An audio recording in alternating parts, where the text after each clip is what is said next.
Zainab meninggal dunia. Zainab meninggal dunia.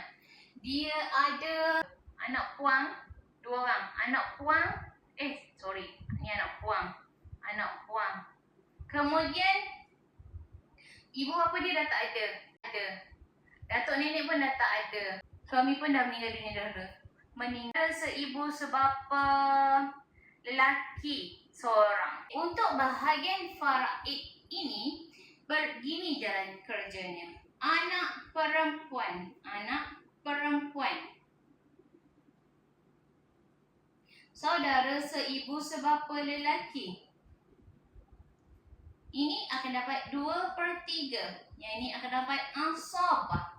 Yang ini akan dapat 3/3.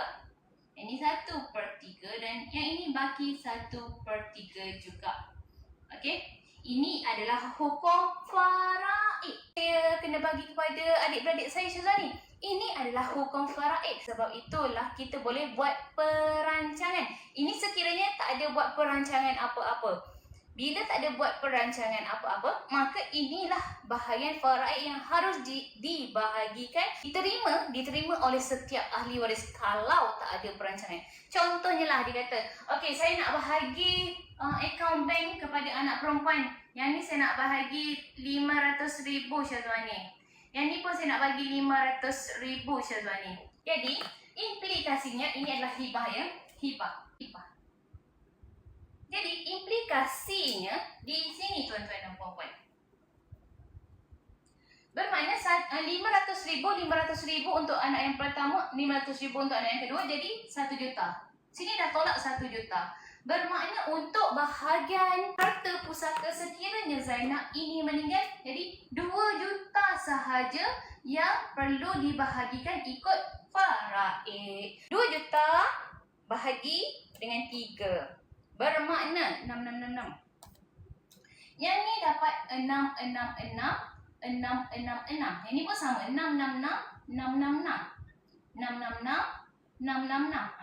Tetapi kita jangan lupa, Zainab ni dah buat hibah kepada anak perempuan dia. Jadi di sini tambah lagi untuk anak perempuan dia 500,000.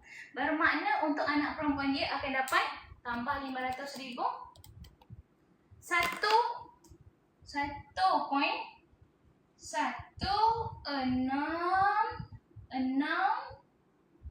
Adik-adik dia dapat 666. Jadi bila kita dah tahu bahagian faraid, kita dah tahu, oh anak aku dengan adik-adik sama, tapi aku nak bagi lebih lah kepada anak perempuan aku ni sebab mereka ni masih belajar Syazwani. Mereka ni masih lagi perlukan keuangan. Mereka masih perlukan survival untuk meneruskan kehidupan. Mereka ni masih muda.